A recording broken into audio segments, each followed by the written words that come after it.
Hello, sir. Hey, Neil. How are you? Hey, are you familiar with Song Lyric Sunday yet? Yeah. Is anybody? We hate God, we hate it. We already made fun of it. We made fun of that last week. Oh, you did? Terrible. I just Welcome told Neil off mic how great the new show Cosmos is. I just want to make sure I say it on air as well. I saw the first Cosmos. episode last night, and I loved it. Yeah, just trying to keep the universe real. What Right. team did you play for? Team Cosmos. All right? Oh, my God. I haven't seen it, but Opie was raving about it this morning, and it's like you're kind of picking up with the show Carl Sagan started, Right. and redoing it, or just doing it. Yeah, if you're old enough to remember that. Yeah, hell yeah. Unfortunately, yeah. Well, a couple things. I mean, they're putting a lot of money behind this show because Yeah, the animation. it's a full up network production, and we took full advantage of that. Right. It's not just because there's resources or money there, but we actually had access to visualization talent Right. that previously had only given those energies to full blown blockbusters. They built you a spaceship, sir. Yeah. He's in a spaceship. Well, when he's ship doing of the this- imagination. Ship of the imagination. Ship of the imagination. Yes. Oh, yeah. Oh, I like that. In the original, it was you needed a place to pivot back and forth through space and time. Right. Some place to go so that the camera can go to the next place. Right. It had some mixed reviews because it was a little weird and why is he I there? like it. But in the new one, it's been re-envisioned. Okay. And I thought I was biased initially, but I'm not. The ship is badass. I don't mean to tell you. I'm just saying. The special effects for this new show is great. My cousin programmed Oh, the computers on the space shuttle. Andy Post. You know Andy Post? I know the He's a genius. Yeah, okay. And he programmed. Is that his name, I'm trying though? to connect. Do you think he's bragging about you somewhere? My Yes. husband, my My cousin. husband? Yeah. Is that what you call them now? My family relation. Yeah, really? There's a lot of inbreeding. You get husbands. That explains it. I didn't know you met Carl Sagan. As a young- when I was 17 years old. Wow. I was applying to colleges, and he's a professor up at Cornell. And I didn't know, but that my application to Cornell was sent to him by the admissions office. And they said, "What do you think of this guy?" He wrote me a letter. You were that smart back then? Well, no, I don't think they just. It's not a matter of smart or not smart. I don't even know what that word means, but I know that I love the universe. Okay. And my application was dripping. Oh, okay. So it got his attention. Yeah, I got his attention. He sent me a letter, invited me up, and showed me around. And reached behind his desk and pulled out one of his books and signed it. I still have that book. Showed that to on the Neil first Tyson, episode. future astronomer. Wow. So, yeah. Bobby doesn't know what a book is. Why, Rich? boy. No, your polite laughter says it all, my friend. Thank you for that. Yes. Can I just say something? Books are sources of knowledge that don't require batteries. Yeah. Can we segue into something in between Rich's ears? Let's talk about the dark matter. Yeah. The endless void. He says he's vacuum. a genius. He says he's a genius. He took You're on radio. No one knows who he is, as you point out. They know. the audience knows. Yeah. They know Neil. We're talking about a dummy. They know. He took an IQ test recently. He took an IQ test. What did you get? 141. Nice. 141. come And then, Now, what I find about people get high IQs, they have to tell other people, Right. right? And it's like I think the coolest IQs are the ones that you don't know what it is, and they just are. I also had a 142. And what on an online IQ test? By himself in a kitchen what were with their a pencil. Kardashian questions? Make fun of me to build, Well, it tear was me fun. down to build yourself up. No, I'm not building myself up. Any 12-step program will tell you that's what you're doing. But you just did that to Bobby. What? With the book thing. No, I was being real. Oh, I see. Oh, you weren't making a joke. I'm not making a joke. I'm not. This is a real. I do want to hear about the universe. Exactly. I would like to. Smart about Exactly. that. Thank you. Well, the universe, it's all around us. And Yes. one of the goals of Cosmos is to remind you of that fact. That it's not just... Some people don't like feeling insignificant, though. Well, no, so that meant you started with an ego unjustifiably too large to begin with. Is that it? Right. Oh, yeah, yeah. If you say, that made me feel small, well, because you thought you were big compared to the universe. So get real, notice how small we are in space and in time, and then find other things to feel big about. Like the very material of your bodies derives from stars. We are stardust. What? Oh my God, this is where it gets crazy. No, but so now you look up at night and you see the stars and say, I'm a participant in the great unfolding of this cosmic story. That's how you feel big. You don't feel big by saying I'm bigger than the universe. Will you explain the ending of Prometheus for me? No. And will you spell it for me? I have a quick Prometheus comment, if I may. Yes. So they made it clear how far away they are. They're like, 30 light years away near a star, okay? Yeah. And around another star. Wow. And there's a scene with Charlize Theron, I don't know if you remember this, where there's this sexual tension between her and the captain of the ship. And she says, pretendingly like she's not interested, I didn't come 50, what is it? I didn't come 1 billion miles into space to just, make it with you. And 1 billion miles is like to Saturn. That's nothing. Yeah, exactly. Yeah, that's nothing. That's nothing. Would that be, 180 trillion light years? 180 trillion miles? 1 billion miles? No, 1 billion miles is 1 billion miles. 30 light years would be 180 trillion. Yeah, about that, because 1 light year is 6 trillion miles, so the man's good. Yeah, look at Jimmy. Jimmy knows. That's funny that his you're light the only years. person that fucking critiqued that part of the movie. Well, no, it was... That's yeah, a billion. What this bitch No, what don't know people what she's said was, talking we about. know you're a geek because you were not otherwise distracted by her body. Right. I'm thinking, no, that's the wrong number she's saying here. See, that's how you get geek street cred, all right? It's about to be a sex scene. I'm card carrying. I got this. I got this. Yeah, I'd never have sex with her. She's terrible at math. I didn't say that now, but it was... So what are we getting from Cosmos from the new one? I'm trying to... You're hosting. We're just trying to... it's a huge collaboration, and the lead writer is Ann Druyan, who is Carl Sagan's widow and co-author with Steve Soder, a colleague of mine, of the original series. And so they're both. So that means we have the genetic link to the original. So we know how to turn the knobs and tweak the themes. And so what we're trying to do is remind you that it's okay to be stupefied by the universe, to feel a sense of awe and wonder. And this is something we all had it as kids, but at some point it all got beaten out of us or distracted out of us. Right. And I say this often, your parents spent the first year of your lives teaching you to walk and talk, and the rest of your life telling you to shut up and sit down. And it's the walking and talking and exploring of the world that a scientist still has as an adult. And the whole point of the show is to sort of ignite that flame of curiosity in us all. Plus, the 21st century, you're going to need some kind of science literacy to solve the problems that we have in energy and transportation and security and health. So don't come around me and saying, no, I don't need science. I got other... It's like, of course you need science. And Cosmos is a way to get you to realize how much you want science. You're an astrophysicist, right? Astrophysicist. And what, how much of that involves theoretical physics? Yeah. Or is it the same thing, or is it? It's half. I mean, it's all a community of you put forth a hypothesis, we have testing, we have computer modeling, and what emerges once you explain what is known and successfully predict stuff you hadn't known before, what emerges is a successful theory. So the theory of gravity, quantum theory, evolutionary theory, these are the successful understandings of how the natural world works. And these are the highest fruits of science. Wow. You lost me at hello. Do you But you get a got lot that of big girl IQ. groupies? A lot of scientist groupies? Okay, so you asked me if they girl groups. If my assessment of this is that no one is immune, no one of any gender is immune from being a science groupie. And so I think my highest compliment I ever got was, I got this in my Twitter stream. So the guy said, I'm as straight as the next guy, but if Neil Tyson showed up at my door with a bottle of champagne and a Barry White CD, I'm letting him in. So I thought that was... So my point is, there are people who never before were stimulated intellectually, but they don't know how to react. And whenever you're stimulated in other walks of life, you feel it sensually. So I'm finding that people are sensually stimulated by the intellectual enlightenment that the universe brings them. And... I say whatever works, we'll do it, because... Do you miss being on the Love Boat? That wasn't me. No.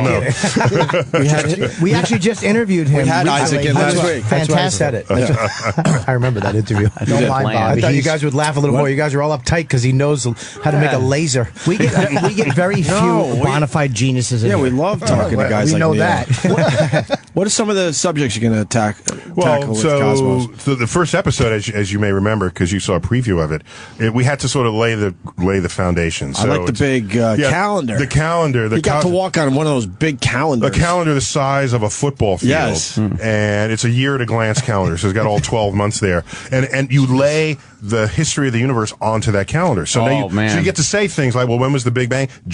January 1st, okay? Right. You go back there, and I check it. I don sunglasses for that. It's the only thing I don sunglasses for. If you got to put on sunglasses, let it be for the Big Bang. And then you can ask, when did our galaxy form?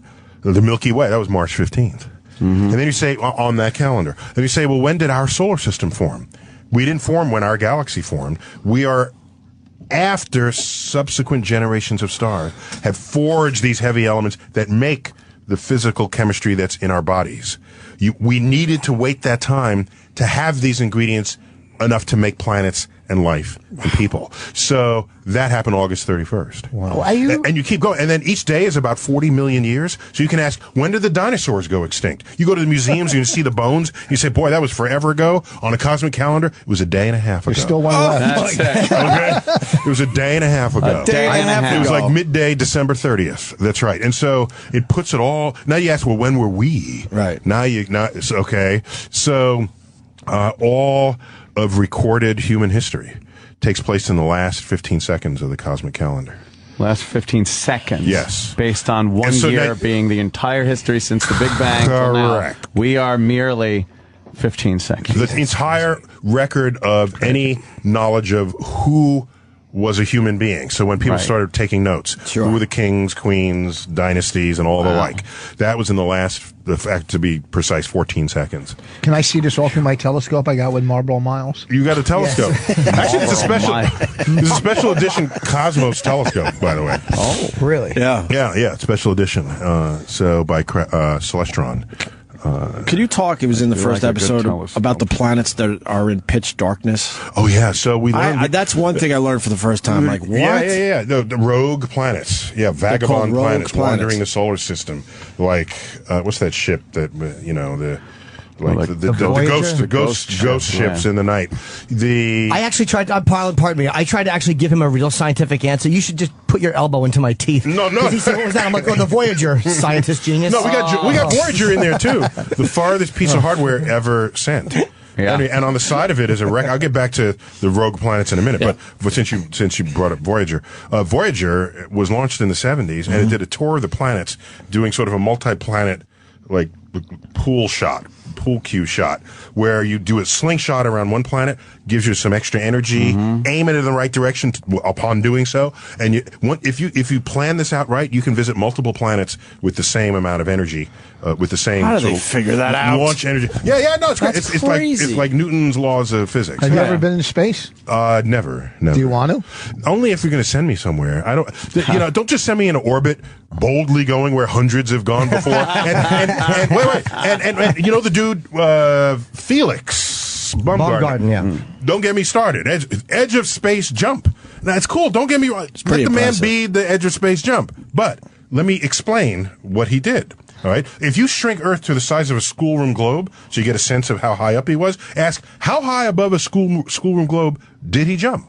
1 millimeter above the surface. 1 millimeter. 1 millimeter above the surface. And so, but no one is from Red Bull is telling you that. Right. Where would space be? And if that was the globe, where would actually space begin? Well, so space by that definition is kind of arbitrary. What they're saying we have a functional definition of space. It is the high enough altitude where the atmosphere is not glowing blue, so that there's so little air above you, you can see stars in the daytime sky. That's the reason why you can't see stars. It's not because the sun is so bright. It's because you have air there scattering sunlight. The blue out of the spectrum of sunlight is scattering that. That's why you have a blue sky. You go up high enough, the sky gets thinner and thinner and thinner, and then you have the universe in broad daylight. That for us is about 60 miles up. Wow. Okay? So, if you go about 60 miles and up, we call that space. But I don't like that as a definition of space. Because if our atmosphere was thinner, then 30 miles up would be space. Or even thinner, 10 miles up. If we had no atmosphere at all, what, would just be standing here on Earth, be space? Space, right. Right. So, when I think of space, I think of orbit. Now you're talking space. How high before he would have, like, how high would he have had to go if he just jumped out and all of a sudden he's floating? How much higher? No. So that's the point. You don't float unless you are in orbit. And orbit is the coolest thing that Isaac Newton figured out. So here's what happened. This will take me a minute. Just don't worry about me. I'm already feeling dumb. No, you got a minute. I'm right behind you. So, all right. If you're in an elevator and I cut the cable, the elevator, and you're standing on a scale, and you weigh, you 150 pounds? What are you? About 149.5 since the dieting. So you're squeezing a spring and a scale, and it reads 150 pounds, right? In an elevator. Now I cut the cable. The elevator drops. The scale drops. You drop. You're all dropping at exactly the same rate. The scale no longer reads 150 pounds. It reads 0. Right. Everything in that elevator is weightless because you're in free fall towards Earth. Right. Until you hit the bottom and then you're dead. All right. Unless there's springs and things. But so if you are in orbit, you are going sideways while you are falling towards Earth. You just happen to have sideways motion. And so you are going so fast sideways that for every 10 feet you fall, Earth curves away from you by 10 feet. Right. You go 30 feet down, Earth has curved 30 feet. This is the exact speed you have to have. You're constantly falling towards a round object. Yeah. So that's why astronauts are weightless. I gotta go. Not because they've left the Earth and are floating randomly in space. They are weightless because they are falling towards Earth. So Felix Baumgartner was never weightless until he actually jumped. Well, you jumped, you're in free fall. Right. You're weightless while you jump. When the astronauts, and I asked the physicist this week, what you just talked to physicists. That's cool. Yeah, we have access to how many people That and hookers. Yeah, exactly. It's not everybody who has access. Who gets to say? I brought this up with a physicist this week. You're the second one this week. Yes, we had Brian Green came in. Right, he's a good friend. Yeah, Excellent. we know. Yeah, he's a good guy. He was cool. But the astronauts, when they're in space, we always think like, oh my God, they're not dealing with any gravity. And I know that they're falling, but if they were to, like, say, stop falling, what percentage of Earth's gravity would they feel at that height? Well, so if you just stop their sideways motion, then they would fall straight down instead of sideways down. And they would still be weightless until they encounter the atmosphere. And then the atmosphere would slow them down, and they'd start taking on weight for having done so. So what percentage of the Earth's gravity is it at that height, like, would you say? Oh, it's slightly less. Hardly no. You'd be like negligible. Less than a pound. Yeah. Less than a pound. So it's about they're experiencing about 95% of the gravity we are if they weren't falling. If they were floating there in a hot air balloon, you would feel the weight at that altitude, and they would, if you're 150, you'd be like 148.5 pounds, maybe 149 pounds. That's why, unless you're in orbit, the Earth would like to have you back. Yeah. I like that. It'll just grab you. And another thing, if you go up, if you just drop down to Earth, you're not going to burn up. You know why you burn? You know why you burn up coming back? The speed. Because you were going 18,000 miles an hour sideways. All right, and we got to get rid of that energy somehow. And so, fortunately, we have the atmosphere. You say, oh, they need the heat shields, otherwise they'll burn up. They like the heat shields because they don't have to bring fuel to slow down. They're basically aerobraking. It is a feature, not a problem, of returning from space. You just got to make sure you design it so that you don't burn up. Amazing. And so you need those heat shields to dissipate the 18,000 miles an hour sideways energy. And if you're just standing up there in space and I drop you, you'll gain speed, but then you'll start feeling the atmosphere and you start to slow down. So you can just drop out of if the space shuttle turned backwards, the former space shuttle turned backwards, fired its rockets so that it lost the energy, the speed, and it was just like zero. It could just fall. It would drop out and land like an airplane. You wouldn't need the heat shields. It wouldn't be economical. It wouldn't be economical. You need as much fuel to slow down as they needed to get there in the first place. Well, yeah. I never realized that. Yeah. I always thought if you kept going up. No such thing as a free lunch. I always thought if you kept going up, you'd hit that heat, but I guess not. Okay, that makes perfect sense. No. Talk about the rogue with air molecules. Talk about the rogue planets. Yeah. Rogue, he hasn't got a one-track mind. You said you would go back. It was such a creepy concept. We learned recently, I mean, last 15 years or so, when we started creating models of planets, of the formation of star systems. You realize, okay, here we are with 8 planets and some debris, Pluto included.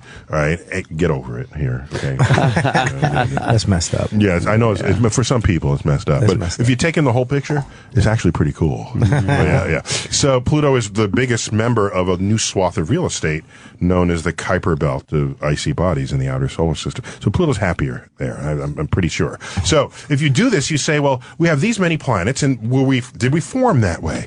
You put it on the computer, take a mass of a gas cloud, collapse it, form planets within it, and you end up with 3 or 4 times as many planets as what ultimately give you stable orbits later. And so our solar system probably started with like 30 planets, 20 to 30 planets. Where did they go? They got flung out into space because their trajectories moving around the sun and near other planets is not stable. It's just not stable. And so some will collide with Jupiter, some get slammed back into the sun, others are cast asunder. And it's those that are cast into interstellar space that constitute the vagabond planets, and they may outnumber the planets that have homes. Wow. So these are basically homeless planets. And some of them might still have heat. Earth still has heat. That's why we have volcanoes. That heat doesn't come from the sun. That comes from leftover heat from our formation. Plus there's some radioactive decay of elements in our crust, pumping heat in. So that doesn't need the sun. And we always talk about the Goldilocks zone. It has the right temperature for liquid water, so you have life, because you need heat for that. If you have a planet floating in space and it still has this leftover heat, you don't need the sun. Wow. It'll be frozen on its surface, but go down deep. Maybe there's life thriving deep beneath the frozen surface. There is life on other planets. There could very well likely be, given what we know about life and its ingredients. But do you think we'll discover it in our lifetime? I'd like to think so. Possibly on Mars or one of Jupiter's moons, Europa. Europa is cool. It's outside of the Goldilocks zone because Jupiter's too far away, but Jupiter's pumping heat inside of it with the stress of its gravity. And when you pump heat inside, you melt the ice. And we're pretty sure Europa has an ocean of liquid water that's been liquid for billions of years. So as I tell people often, I want to go ice fishing on Europa. There's a movie called The Europa Report where they actually took a clip of me talking about Europa, put it in there. Oh, really? It was like an actual live clip and about the discovery of life on Europa. I think I saw that one. Weren't they sending a probe down to go through the ice? And Yeah, I did see that one. Yeah, and it's water, so every place on Earth you have liquid water, you have life, including the Dead Sea. You know why they call it the Dead Sea? Because they didn't have microscopes. Okay? So just be careful how you name stuff, because typically you name it as in ways derived from the limitations of your physiology. Yeah. I thought it was salty. I thought there was the salt in it. That made no. So there's no macroscopic fishes and things. So people thought that nothing was alive. Yeah, they just didn't. Microscope hadn't been invented yet. Right. So if they get below the surface, you think they're going to find something that's microbiotic or something? Yeah. Tiny, If you go to Europa, so you're asking what are the chances we might find life? If I were to sort of rank the places, I'd say maybe subsurface Mars. There could be some places kept liquid, some aquifers. That'd be nice to see, and that's nearby compared with Europa. Europa, that's a long trip to take if you're. How far is that? Well, Jupiter, it's 10 years. It's 5 times the Earth-Sun distance. So yeah, it's I give it a 10-year. One's like a genius. Like as a married guy, like your wife has to be brilliant to keep up with you. I mean, you're not going to talk like this, and she's going to talk about the housewives. Well, she has a PhD in mathematical physics. Yeah, she's got to be. You can't and we met in graduate school. Yeah, she's got to be brilliant because when you said, but maybe when we all talk about the cauliflower or whatever, none of us talk about the cauliflower. First of all, no one knows what cauliflower is. Oh my what did he say when he was talking about? If you want to reenact this scene that you're hearing right now at home, just start to listen to an ant talking to you. If an ant is talking to you, it's the same thing. That's what Neil has to deal with today. Neil is dealing with right now. Is if a bug was in your kitchen and started making noises, and you had to try to understand what the bug was saying to communicate with the worm. It's got to be brilliant or to keep up. But Neil should be sitting on a bank and talking to Rich and telling Rich, just go ahead, look out across the water, and Rich should be talking about tending the rabbits. Right. See, they try to tear you down and build themselves up. You know what's more important than knowledge? Wonder. Yeah. Oh. So I wonder why they're still on the air. No, but he's a pretty hip scientist, though, as scientists go. Yeah, he makes it cool. You're actually kind of hip and cool. Like, if I met you, I wouldn't know you were a fucking genius. You just... No, I know. Let me just say that I think I got good material. The universe gives you good material. Yeah. But A. B, I'm not the universe, I'm just revealing the universe as I feel it and as I see it. Right. So I'm not. So to say that I make it fun, no, it is fun. When I think about falling into a black hole, that's some fun stuff right there. Okay, how it spaghettifies you as you get extruded through the narrowing fabric of space-time. All right, that's just inherently awesome to think about. How many miles do you think it is from like the event horizon into the actual hole? Like how far do you think? Well, the event horizon technically is what we think of as the hole, because you cross over the event horizon, you ain't coming back out, and if it's you fall and light doesn't come out, black hole. Period. Wow. So once you're in, that's it, and you go all the way down to the singularity. As like I said, you're funneling the fabric of space and time gets narrower. Plus, there's something called the tidal force, the thing that makes tides on Earth between the Earth and the Moon and the Sun and the Earth. But there's also a tidal force for black holes. As you fall towards a black hole, if you go in a feet first dive, the change in gravity becomes so severe that your feet start getting pulled towards the center of the black hole faster than your head does. And that's okay initially because you feel like you're stretching, right? That's just a good stretch. But then it becomes unrelenting. And then the force, at one point, the force will exceed the intermolecular forces of your tissue of your body. Now you're just and then you will snap into two pieces, likely at the base of your spine. Jeez. Then the other two pieces will snap into two pieces, then become 4, and then 8, and then 16, and you will bifurcate as you descend down to this cosmic abyss. And like I said, that's not even the worst part, because now you're being funneled down to something that's really narrow. And so there you are being stretched head to toe and then squeezed shoulder to shoulder. And this is the extruding that goes on as you descend to a black hole. That's why we call it spaghettification. For sure. Henry VIII used to torture people like that. If they had it, they surely would have done it. What's your conclusion with the Bermuda Triangle? It's really hard to ask. I got his conclusion. His conclusion. I cringe. I need to go. I want to go because I think this might be contagious. Bermuda Triangle. Hold on, Elmer Fudd. Have you seen a rabbit? I swear we're smart. I swear we're smart. No, I have a good answer for you. Thank you. That's a good question. Don't let them. I slipped on the word. We're together here. I want to hear your conclusion. You're right at my side. Don't pay no mind to the. There's none to pay. Listen. Do you donate no mind to pay, right? Do you donate your time at a community college? Why are you being so nice to him? So here's an interesting fact. The Bermuda Triangle, what was it? Bermuda, Miami, and somewhere in the Bahamas. Some triangle of Atlantic Ocean where there were ships disappearing and planes disappearing, and people were wondering whether there was something mystical, magical going on there. And so, okay, if you're losing planes, you want to know why. All right, is it magic or is it not? And so you do the analysis, and what you find out is that triangle had such a highly traversed shipping lane that if you were to find for planes and for ships, that the normal rate that planes crash or that ships sink for the whole world was also happening there. It's just that there were more of them. That's all that is? That's all it is. So if you ran through the numbers, it was no more dangerous than any other place in the world. It's just the that probability was total higher. Traffic was higher. More accidents are going to happen where there's more traffic where on the road. Where there's more traffic. And here's another interesting point. Hilarious. No one ever talks about missing trains. What? Well, if you crash in the freaking ocean, you sink to the bottom. All right, to the bottom of an ocean that's miles deep. Right. All right. And so, for our intents and purposes, you've disappeared. If you could drain the Atlantic, whoa, you'd see a lot of planes and ships. Yeah, all the biology would have been eaten, all the human flesh would have been eaten, but the cargo, oh my gosh. In fact, the thing you really want to drain is the Mediterranean.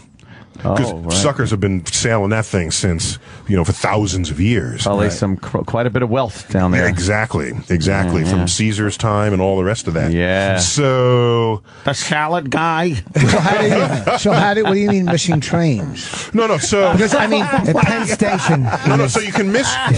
They're missing planes, missing ships. It's not fair. That because when they're gone, they sink to the bottom of the ocean. And you don't see them. Right. Yes. Right. I get that. No one ever reports a missing train because the train is on it's not magical, is what he's saying, and you can stare at it. It's not just going to go missing. It's not going to disappear. No one says that. Neil deGrasse salad dressing.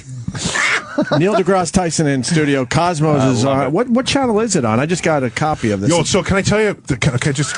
So first it's on Fox. Okay. Fox primetime Sunday night 9 o'clock. Wow. And then Fox said we like this show so much that we want to, as a new word for me, roadblock the show. Do you ever know the phrase roadblock? You know what that means? When he gets out of his car. And then it comes back strong. I know, yeah. So he'll bomb again. If a network roadblocks a show, they take the rest of their properties, their cable properties, and simultaneously air it on those as well. So it's going to appear on FX, which is a Fox property, FXX. Fox owns 3/4 of National Geographic Television, so that's in their family as well. It's on Nat Geo Wild. It's on Fox Sports 1, Fox Sports 2. And then it will repeat on National Geographic in the days to come. And it's in I sound like a commercial here, but you got to hear this. Right. In 181 countries and 45 languages. It will air within days of the American premiere. And so Fox has made a huge investment in this, in the distribution, and I think the product will live up to the expectations. I saw it. It's strong. With it. It looks great. You know what? I got a great idea. Maybe you bring somebody on like me to teach me as you're going through this stuff. Exactly. Like this, I brought my friend who I'm going to call Dumb Talking Turtle. No, so the show is for people who, we already got the geeks. I know we got the geeks. Yeah. And it's for people who never knew they could or would like science, but it's also for people who are pretty sure they don't like science. Right. Well, they can't relate to it. It's for anyone really with the beating heart. The show's going to do great. You have a great way of explaining things. Well it was really easy to follow, and it was fun to watch because of the animation and the special effects and stuff. Opie brought up the fact that, what did you say he does very well? You walk out of frame nicely. You make a dramatic point, and then you continue walking. Point and then walk off. And then we're left with the star. Well, let the universe do the talking. I mean, I could spend the whole time lecturing you, but if we have awesome visual effects. What you should have done is actually stood, like, whenever the camera went to the star, you should have stood in front of it and just kind of blocked it. Here I am, It's like, no. So what happened was the original script was wordier than what ultimately came to pass. I was there describing how hot the sun was, and because as we dip into the sun, and we even visit a black hole. But then you realize the visuals were so stunning and so compelling. What the hell am I talking about? You feel the heat of the sun. Sure. You know that's a black hole. Right. So shut up, Neil. This is what. So we trimmed just the total number of words, and I'm there really to guide the voyage, not to be the voyage. Could you talk about the asteroid that killed the dinosaurs? That was creepy on the first episode. Yeah. I didn't know this either. Oh yeah. I know about the asteroid, obviously, but it's the size, a little bit bigger than the size of Mount Everest, and it slammed into Earth, 66 million years ago, and our mammal ancestors were running underfoot, trying to avoid being hors d'oeuvres for T-Rex, and there we would have stayed had this asteroid not struck. No, but so it's a taker away and bringer of life, because it renders the dinosaurs extinct, as well as 70% of all species of life on Earth, and then the early mammals, it opened up an ecological niche so they can evolve to something more ambitious than tree shrews. But the actual asteroid, didn't you say something how it bounced off another asteroid? Oh, That's the reason this happened? So there's a lot of dynamics. It's a shooting gallery out there, and you have these asteroids, big ones, medium ones, small ones, and some come a little near one versus another. They each have gravity. If you come a little close to me, I'm going to nudge you with I don't have to touch you to nudge you, because there's this force at a distance called gravity. And stunning that it exists across the vacuum of space. Think about that. This troubled Isaac Newton. How could one thing affect another, and there's nothing between them? What's going on? There's no rope. There's no tether. There's no hook.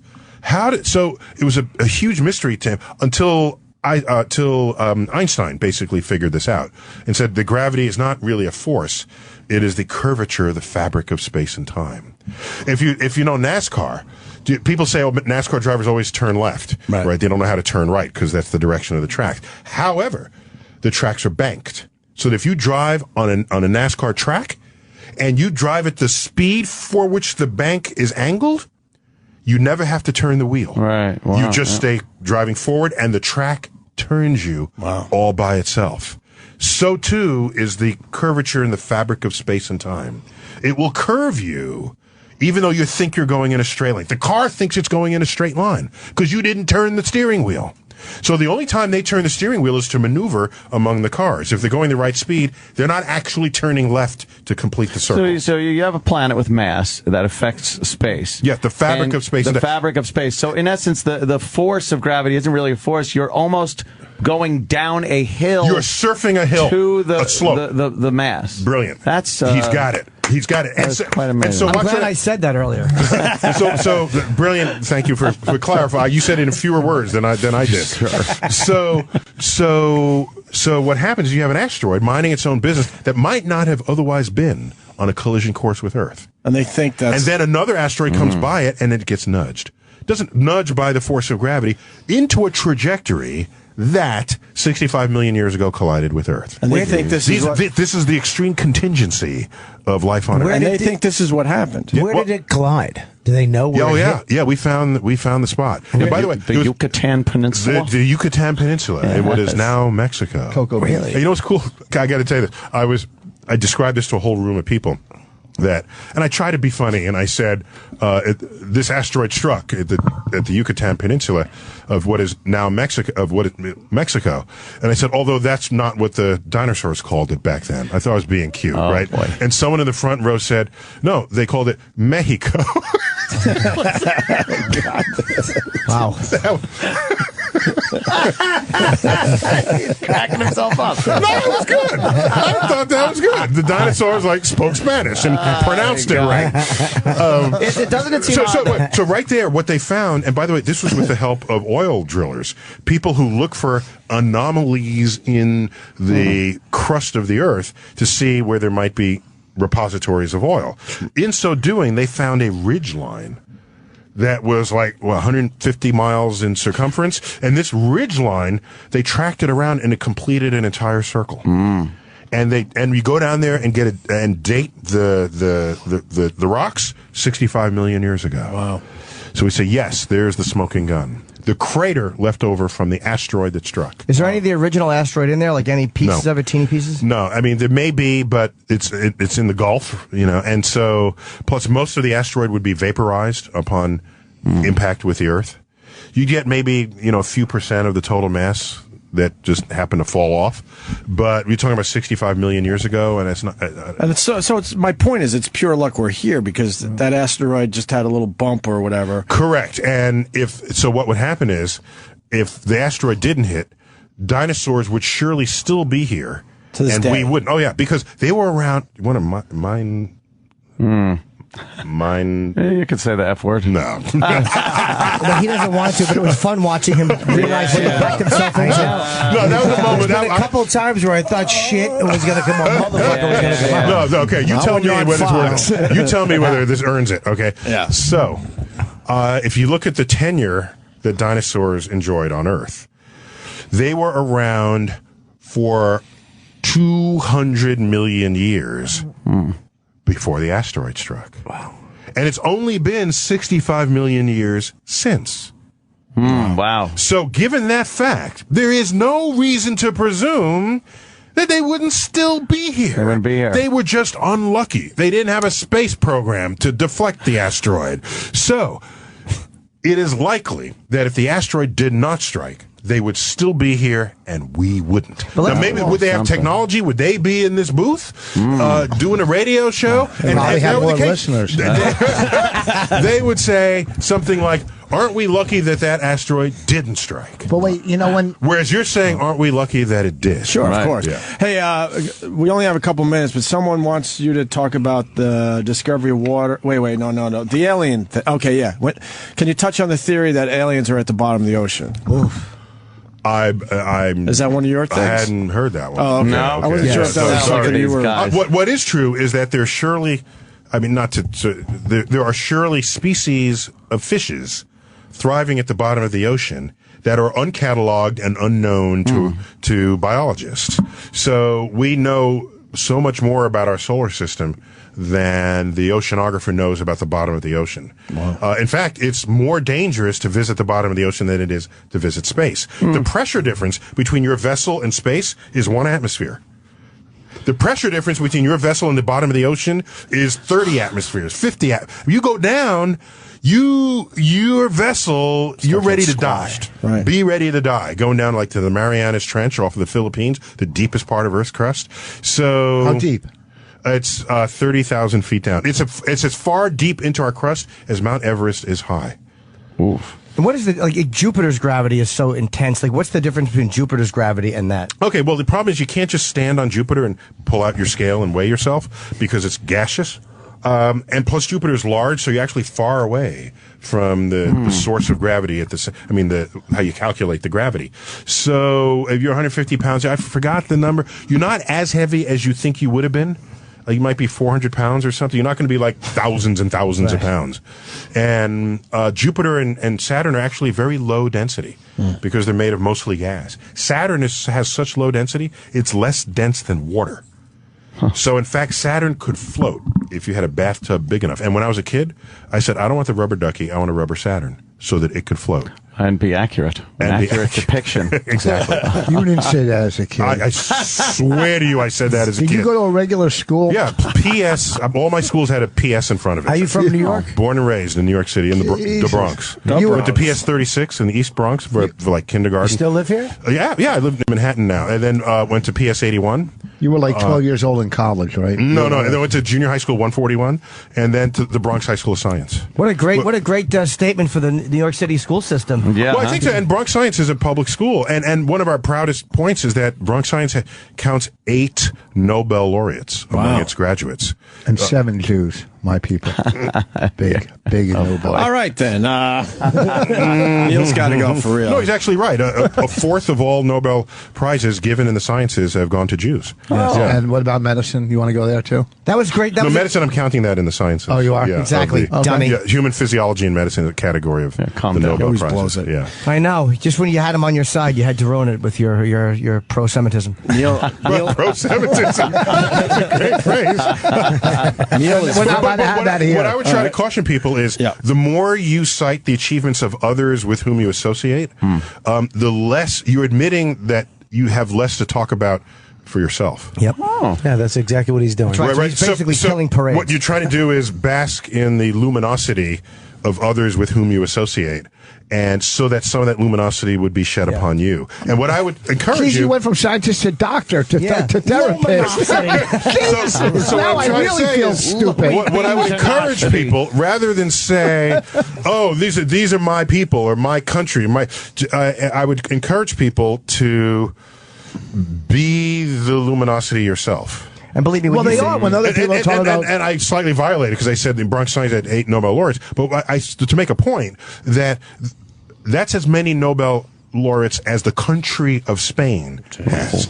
And so I want to make a point that it's not a given that at any time and place your nation or your culture puts forth great achievers. And it takes investments, it takes nurturing, and in the Jewish community, you have that. By the way, it's not the entire Jewish community. No, I know. Okay, it's subsets of the Jewish community that value learning and creative thinking. So just remember, America may have had its day, and maybe we're fading now. And as much as you're saying don't associate yourself with the Jews, believe me, the Jews agree with you. They do not want Voss admitting that he's Jewish.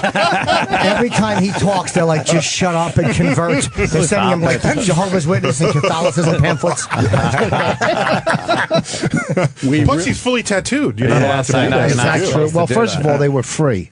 So in the Bible it says tattoos okay if it's free. Mutilated, but free mutilation of your body. That's bull about the tattoos. Because if you couldn't get into a cemetery for defacing your body, not one Jew would be in a cemetery because of facelifts, ear piercings. That's defacing your body. And what about the circumcision? That's kind of defacing your body as well. He doesn't like them. It's a little loophole right there, isn't it? But I agree with what you're saying about not putting anybody in a pedestal. All right, we got to let him go. We got to let him go. I love this. I've been trying to do this for 5 minutes. And you're agreeing with him. I agree. Space is big. All right, good. Well said, Rich. Poor guy. This big time is vast. Ready to go. Such a great ending, and Dummy's got to ask 9 more questions. Neil is very busy, and he truly has to go. They're panicking outside the studio. I've been trying to cut him off. Guys, thanks. Great being on the show again. Thanks for calling me. Nice to meet you.